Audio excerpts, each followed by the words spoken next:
여러분 반갑습니다. 최기왕입니다. 오늘 소개할 책은 부의 열차에 올라타는 법이라는 책입니다.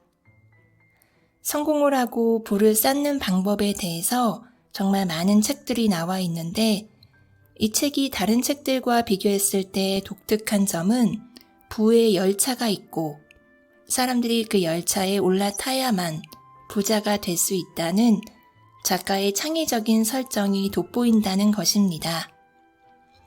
수많은 교통수단 중에 왜 하필 열차라는 매개체를 사용했을까 궁금했는데 그 부분에 대해서 작가는 이렇게 설명하고 있습니다.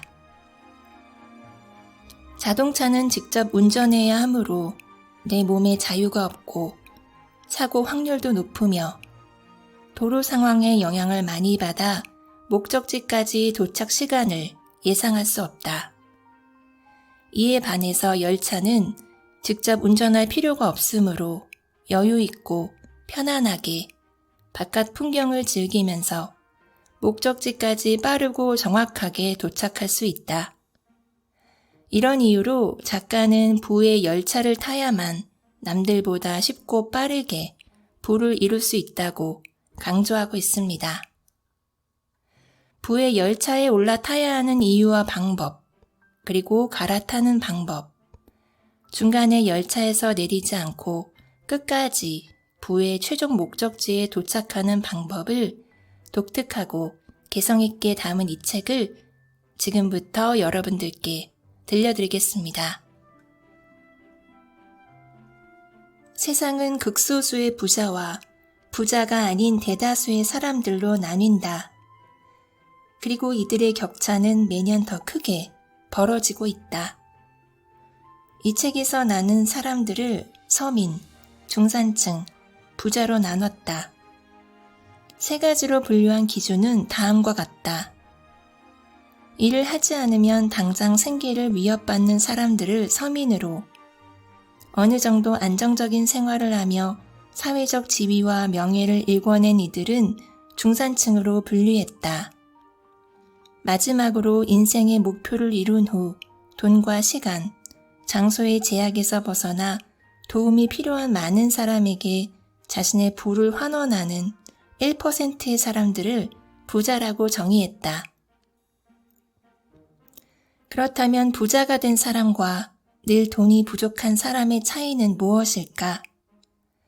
나는 인생의 목적지가 있느냐 없느냐에 따라 결정된다고 생각한다. 그리고 자신이 정한 목적지까지 데려다 줄 수 있는 유일한 수단이 바로 부의 열차이다. 일반 열차는 각 노선에 따라 종착역이 정해져 있다. 하지만 부의 열차는 스스로 목적지를 정할 수 있다. 여기서 열차는 여행을 상징한다. 우리는 각자 무언가를 달성하기 위해 이 세상에 태어났지만 목적지에 도달하는 사람은 극히 일부에 불과하다. 열차가 상징하는 것은 한 가지 더 있다. 그것은 바로 노동이다. 많은 직장인들이 돈을 벌기 위해 매일 만원 버스나 전철을 타고 출퇴근한다. 특히 출근 시간의 혼잡함은 말 그대로 살인적이다. 이 책은 당신이 만원 전철에서 내려 진정한 목적지로 나아갈 수 있게 도와줄 것이다. 돈과 인연이 없는 사람은 부의 열차가 존재한다는 사실조차 모른다. 설령 열차의 존재를 알게 되어도 선뜻 전철에서 내려 부의 열차로 갈아타지 못한다. 꿈을 이루고 자신의 목적지를 향해 나아가려면 우선 만원 전철에서 내려야 한다. 부의 열차는 이미 당신의 눈앞에 정차해 있다. 열차에는 반드시 출발지와 도착지가 있다. 인생에서 가장 중요한 출발지는 어디일까? 바로 첫 직장이다. 장래를 충분히 고민해서 직장을 선택하는 사람도 있지만 일단 어디든 들어가고 보자는 마음으로 취직하는 사람도 많다. 중요한 것은 당신이 다니는 회사가 지금 타고 있는 열차의 대략적인 행선지를 결정한다는 점이다. 그만큼 어떤 열차를 타느냐가 당신의 인생을 좌우한다. 한번 서민열차에 탑승하면 그 열차를 계속 타고 가게 될 가능성이 크다. 열차에 이미 올라탔다면 지금 당신이 탄 열차에는 도착지가 표시되어 있는가? 표시되어 있다면 뭐라고 적혀 있는가? 도착지가 쓰여 있지 않더라도 간단히 확인하는 방법이 있다. 취직하고 5년 정도 회사를 다니면 타사와 비교해 자신의 급여 수준을 판단할 수 있다. 또는 같은 직장에 다니는 선배나 상사를 보면 10년 후, 20년 후 자신의 모습이 어떠할지 그려질 것이다. 당신이 탄 열차의 도착지를 다시 한번 잘 확인해 보라. 혹시라도 거기에 어쩐지 실패할 것 같은 인생이나 불행을 떠안는 인생이라고 적혀 있지 않은가? 그렇다면 곧장 열차에서 내려야 한다. 어디서 어떤 열차를 타든 이 세상에는 무수한 역과 분기점이 존재한다. 열차를 갈아타는 것은 간단하다. 새로운 세계로 뛰어들 용기만 있으면 된다. 당신은 언제든지 부의 열차로 갈아탈 수 있다.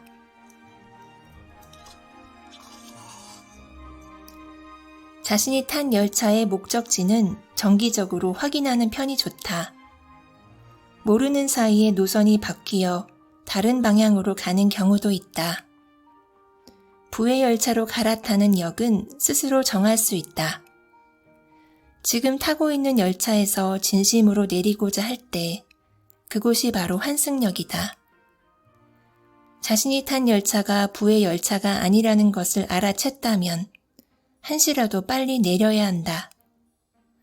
가장 무서운 것은 다른 방향으로 가는 열차에 계속 있다가 내릴 의지조차 잃어버리는 것이다.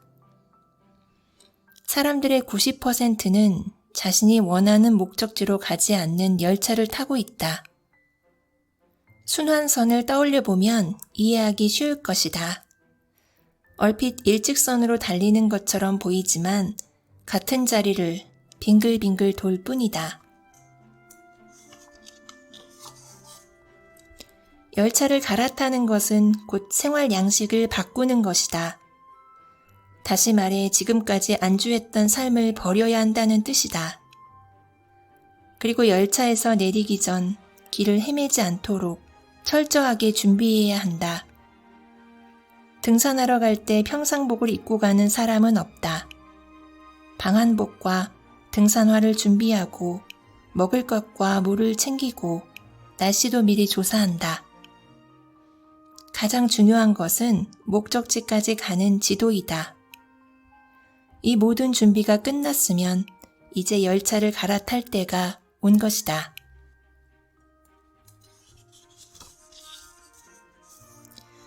세계 최고의 투자가 워렌 버핏은 자산이 100조 원에 달한다. 그런데 그가 현재 사는 집은 60년 전 3,600만 원에 산 것이라고 한다. 게다가 자가용도 3,300만 원 정도 하는 일반 자동차이다. 자산이 100조 원이면 호화로운 저택에 살면서 최고급 차를 몰고 다닐 만도 한데 워렌 버핏은 그렇게 하지 않는다. 내가 사는 집은 2억 원 조금 넘게 주고 산 중고 단독주택이다. 지금 집을 사기 전에는 월 70만 원 정도 되는 월세집에서 부부 2명에 아이 4명, 총 6명이 살았다. 당시 수입으로도 충분히 좋은 집에서 살 수 있었지만 자산을 크게 늘리기 전까지는 욕심을 부리지 않고 저렴한 비용으로 사는 것이 좋다고 생각했다. 남에게 보여주기 위해 돈을 쓰는 사람은 아무리 돈을 많이 벌어도 부의 열차에 탈 수 없다. 한때 대스타였던 운동선수나 배우가 어느 순간 빈털터리가 되었다는 이야기를 들은 적이 있을 것이다. 주식을 상장하여 큰 돈을 손에 넣은 경영자가 호화 저택을 사거나 유흥에 흥청망청 돈을 쓰다가 재산을 날리는 경우도 많다. 복권에 당첨된 사람이 1년 만에 돈을 모두 탕진하고 빚더미에 앉는 일도 흔하다. 이는 모두 남에게 보여주기 위해 돈을 쓰기 때문이다. 부의 열차 승객은 쓸데없는 곳에 돈을 쓰지 않기 때문에 계속 부의 열차를 타고 갈 수 있다. 유명인을 만나고 유명인이 되고 싶다면 우선 롤모델을 정해서 그 사람이 속한 유명인 인맥에 들어갈 필요가 있다.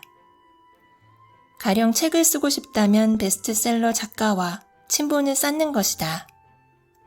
강사로 활동하고 싶다면 권위 있는 강사를 찾아가 친해지는 것이 지름길이다. 내 롤모델은 로버트 기요사키다. 부동산 투자 분야에서 크게 성공하여 세계적으로 활약하고 있기 때문이다. 이 유명인 인맥에 들어가느냐 마느냐가 인생의 성공과 실패를 좌우한다. 인맥에 들어가는 방법은 간단하다. 우선 한 명이라도 좋으니 유명인과 친구가 되어 그 사람을 소중히 대하는 것이다. 유명인과 어울릴 때 유의할 점이 있다. 바로 아첨하지 않는 것이다. 이름이 알려진 사람들에게 수많은 사람이 다가오는데 그 중에서도 자신의 비위를 맞추거나 환심을 사려고 아첨하는 사람을 가장 싫어한다.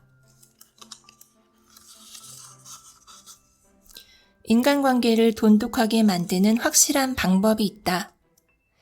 어떤 사람을 처음 만날 때 그 사람에 대해서 미리 조사하는 것이다.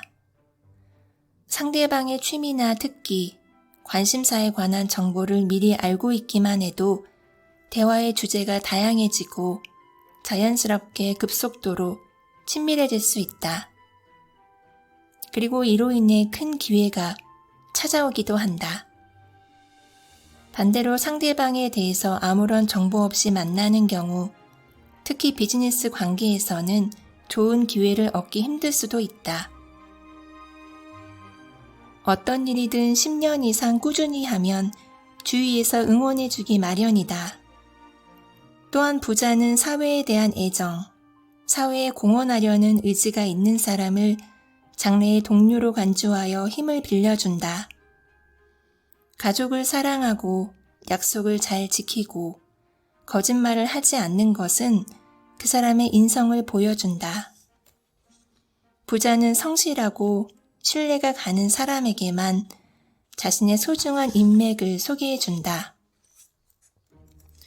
주위로부터 도움을 받는 방법이 하나 더 있다. 그것은 항상 웃는 얼굴을 유지하는 것이다. 웃는 얼굴을 만드는 것은 아주 간단하다. 수박을 먹을 때는 누구나 저절로 입꼬리가 올라가서 입이 먹기 좋게 자른 수박 모양이 된다. 이것을 나는 수박 입 모양이라고 부른다. TV에서 활약하는 사람들을 보면 모두 입꼬리가 한껏 올라가 있다. 웃으면 성격도 밝아져서 주위 사람들의 응원을 받을 수 있다. 돈은 결국 사람이 옮기는 것이기 때문에 많은 사람과 적극적으로 관계를 맺는 것도 중요하다. 하지만 그 중에는 별 도움이 안 되거나 유해한 사람도 존재한다. 이처럼 애초에 인생의 목표가 다른 사람, 가치관이 다른 사람과 엮이면 시간도, 에너지도, 돈도 빼앗김으로 조심해야 한다. 부의 열차에 타려면 자신에게 다가오는 사람이 좋은 사람인지 나쁜 사람인지 가려내는 필터를 가지고 있어야 한다. 그렇다면 어떤 기준으로 인맥을 정리하면 좋을지 생각해 보자. 매번 불평불만을 늘어놓는 사람, 그 자리에 없는 사람을 헐뜯는 사람, 자기 이익만 생각하는 사람, 허세를 부리는 사람. 이런 사람들과는 조금씩 거리를 두는 편이 좋다. 갑자기 연을 끊을 필요는 없고 먼저 연락하지 않는 정도면 충분하다. 상대방이 만나자고 해도 구실을 만들어 거절하면 자연스럽게 멀어질 수 있다.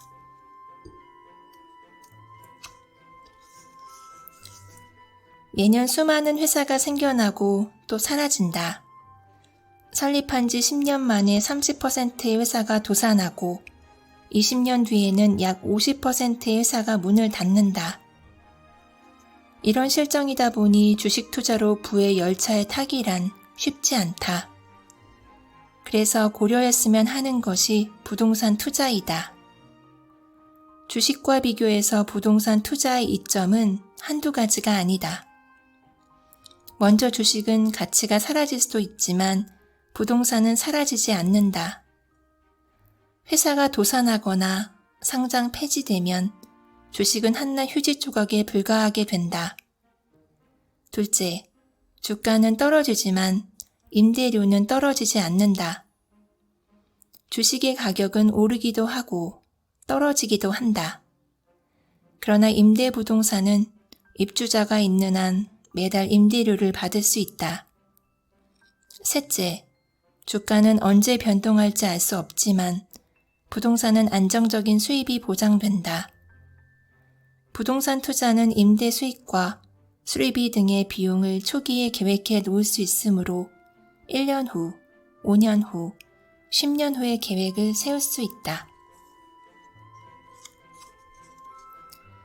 돈을 쓰는 방법은 낭비, 소비, 투자, 세 가지이다. 나는 더 알기 쉽게 낭비를 죽은 돈, 소비를 살기 위한 돈, 투자를 살아있는 돈이라고 부른다. 낭비한 돈은 아무것도 남기지 않고 사라진다. 사라진다는 건 죽는 것이나 다름없으므로 죽은 돈이다.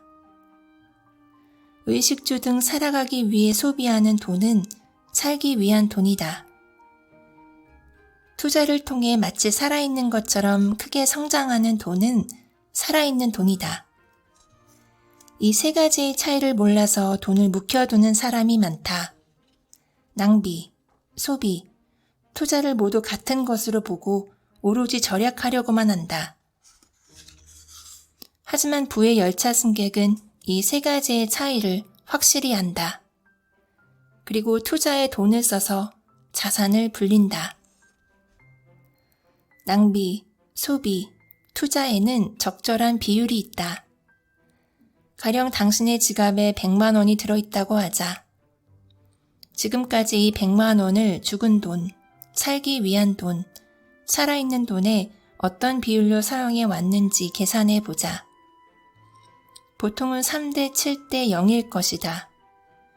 내가 권장하는 것은 죽은 돈, 살기 위한 돈, 살아있는 돈을 1대 6대 3의 비율로 맞추는 것이다. 이는 부의 열차에 타기 위한 황금 비율이다. 죽은 돈을 완전히 0으로 만들면 인생이 지루해진다. 또 살기 위한 돈을 지나치게 줄이면 건강을 해칠 수도 있다. 그리고 살아있는 돈을 갑자기 3으로 만들기는 어려우므로 우선 1을 목표로 하여 그것을 달성하면 2로 높이고 최종적으로 3까지 높이는 것이 좋다. 이 황금 비율로 3년 정도 생활하면 돈에 대한 감각이 확 달라질 것이다.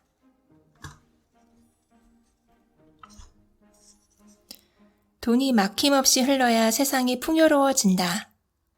한 곳에 고여있는 돈은 누구에게도 도움이 되지 않는다. 부동산 투자를 예로 들어 돈의 흐름을 살펴보자. 먼저 부동산 투자가가 은행에서 돈을 빌려 아파트를 매입한다. 그러면 거기에 사람이 입주해 살게 된다. 입주자는 일해서 번 돈을 집세로 낸다. 부동산 투자가는 그 돈을 아파트 관리회사나 대출금을 상환하는 데 사용하고 남은 돈을 또 다른 사업에 투자한다. 이렇게 투자하는 사람이 늘어나면 금고 안에 잠들어 있던 돈은 세상 곳곳을 돌아다니게 되고 관련된 사람들의 생활을 풍요롭게 만든다. 일하지 않고 돈을 버는 것은 나쁘다 라고 말하는 사람도 있지만 그것은 돈을 불리는 과정을 모르고 하는 말이다. 부동산 투자도 돈을 순환시키는 엄연히 사회에 도움이 되는 활동이다. 다시 말해 투자는 경제를 활성화하여 관련된 사람들을 행복하게 만드는 바람직한 활동이다. 부디 당당하게 투자에 뛰어들어 부의 열차에 탑승하길 바란다.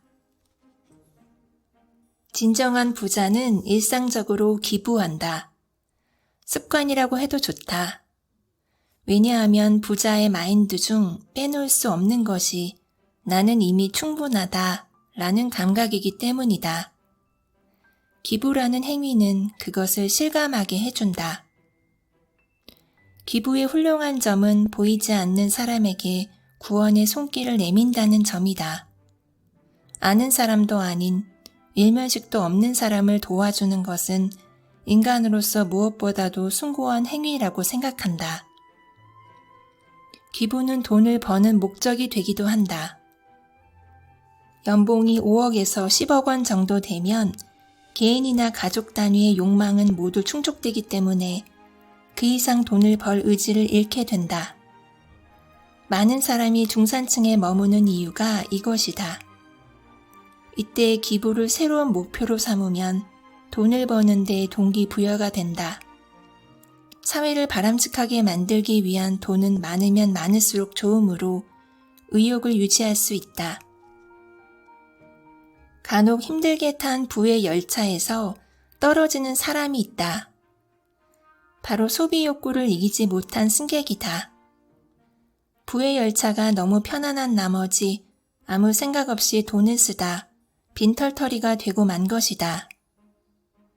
회사가 기울기 시작했는데도 사치스러운 생활을 그만두지 못하고 결국 파산하는 경영자에게 많이 나타나는 패턴이다.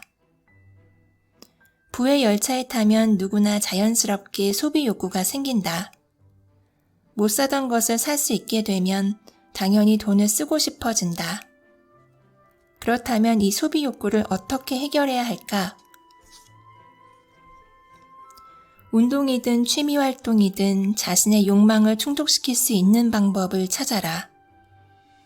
소비 욕구를 완전히 억제하면 부의 열차에 더 빨리 탈 수 있을 거라고 생각하는 사람도 있겠지만 그러지 않는 편이 좋다. 소비 욕구를 채우지 않으면 그 스트레스가 엉뚱한 데서 폭발하기 때문이다. 경영자가 범죄를 저지르거나 문제를 일으키면 자신의 가족은 물론 회사에도 큰 피해를 준다. 시간이 흘러 돈을 자유롭게 쓸 수 있는 때가 오면 주위에 자랑하거나 스트레스를 해소하기 위해서가 아니라 자신의 가치관을 드러내기 위해 아낌없이 돈을 썼으면 한다. 진심으로 의미 있다고 생각하는 일에 돈을 쓰는 것이야말로 가장 가치 있는 소비다.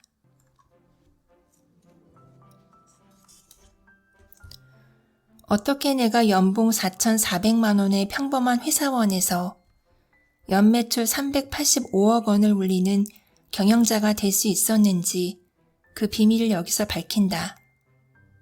바로 피벗 이론을 응용했기 때문이다. 피벗이란 농구 용어로 한쪽 발을 축으로 한 회전을 가리킨다. 농구 규칙상 공을 들고 3발 이상 걸으면 안 되므로 선수는 3걸음째 내디딘 발을 축으로 재빠르게 방향을 전환하여 패스한다. 여기서 착안하여 피벗 이론이라는 이름을 붙였다. 피벗 이론의 실천 방법은 다음과 같다.